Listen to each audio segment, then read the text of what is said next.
Big boss live അപ്ഡേറ്റ്സിലേക്ക് പോകാം. Fish trap എന്ന് പറയുന്ന ടാസ്കിൻ്റെ ആദ്യഘട്ടം ഇപ്പോൾ അവസാനിച്ചിരിക്കുകയാണ്. അത്യാവശ്യം നല്ല ചലഞ്ചിങ് ആയിട്ടുള്ള ടാസ്ക് തന്നെയാണ്. കാരണം കൃത്യമായ രീതിയിൽ മുള്ളുകൾ വെക്കുക എന്ന് പറയുന്നത് അത്യാവശ്യം ടഫായിട്ടുള്ള കാര്യമാണ്. അതായത് അവിടെ കണ്ടസ്റ്റൻസിന് കുറച്ചധികം തന്നെ സാമ്പിൾസ് കൊടുത്തിട്ടുണ്ട്, ഫോട്ടോസ്. അപ്പോൾ അതിന് അനുയോജ്യമായ രീതിയിൽ വേണം വെക്കാൻ. ഒരു ഓവൽ ഷേപ്പ് പോലെയാണ് വരുന്നത്. ആ ഒരു മീൻ ബുൾ എങ്ങനെയാണോ ഉള്ളത് ആ ഒരു ഫോട്ടോ കാണിച്ചിട്ടുണ്ടായിരുന്നു.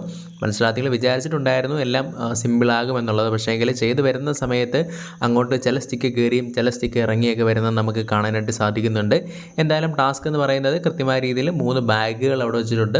അപ്പോൾ ആദ്യമേ ഏറ്റവും ഫ്രണ്ടിലുള്ള ബാഗിൻ്റെ അടുത്തോട്ട് പോവുക. തൊട്ടടുത്തൊരു കൊളുത്തുണ്ട്. ആ ഒരു കൊളുത്ത് ഉപയോഗിച്ച് ആ ഒരു ബാഗിൻ്റെ കൊളുത്തിൽ നിന്ന് എടുത്തുകൊണ്ട് വന്ന് അപ്പുറത്ത് കൊണ്ടുവന്ന് ഈ ഒരു ഫിഷിൻ്റെ അടുത്ത് കൊണ്ടുപോയി വെച്ചിട്ട് പിന്നീട് അത് കൈ ഉപയോഗിക്കാതെ തുറന്ന് പിന്നീട് അതിൽ നിന്ന് കൈയിട്ടെടുത്ത് ആ ഒരു സ്റ്റിക്കുകൾ ഘടിപ്പിക്കുക എന്നുള്ളതാണ്. പിന്നീട് അടുത്ത ബാഗ് എടുക്കുന്നു. അവിടെയും ഈ പറയുന്ന രീതിയിലുള്ള അടുത്ത കൊളുത്തും കൂടെ കൂട്ടിച്ചേർത്തുള്ള രീതിയിൽ വേണം അതെടുക്കാൻ.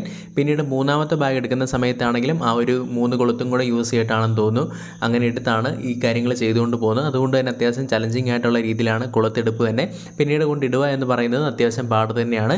എന്തായാലും ആദ്യ റൗണ്ടിൽ മത്സരിച്ചിട്ടുണ്ടായിരുന്നത് ആദില, സാബുമാൻ, അതേപോലെ തന്നെ നെവിനാണ്. ചെറിയ രീതിയിൽ തന്നെയുള്ള മിസ്റ്റേക്കുകളുണ്ട്. പക്ഷേങ്കിൽ അത് ഞാൻ കണക്കിലെടുക്കുന്നില്ല. കാരണം മത്സരത്തിൻ്റെ ഒരു രൂപം വന്നിട്ടുണ്ടല്ലോ. അതുകൊണ്ട് തന്നെ ഞാൻ അതിനെ ആ ഒരു മിസ്റ്റേക്ക് ഞാൻ മറക്കുന്നു എന്നുള്ള രീതിയിൽ ബിഗ് ബോസ് പറഞ്ഞിട്ടുണ്ടായിരുന്നു. അതേപോലെ തന്നെ ഇപ്പോൾ മത്സരിക്കാൻ പോകുന്നത് അക്ബർ, ആര്യൻ, അതേപോലെ അനിമോളാണ്. അനിമോൾ വന്ന ആ ഒരു ടോപ്പിലൊക്കെ കൈയെത്തി നോക്കുന്നതൊക്കെ നമുക്ക് കാണാനായിട്ട് സാധിക്കുന്നുണ്ട്. അത്യാവശ്യം ബുദ്ധിമുട്ടുന്നത് നമുക്ക് കാണാനായിട്ട് സാധിക്കുന്നുണ്ട്. എന്തായാലും ബിഗ് ബോസിനോട് കുഴപ്പമില്ല എന്നുള്ള രീതിയിലൊക്കെ തന്നെ പറഞ്ഞിട്ടുണ്ട്. നമുക്ക് നോക്കാം ടാസ്ക് വരുന്ന സമയത്ത് അത് ഏത് രീതിയിൽ പോകുമെന്നുള്ളത്.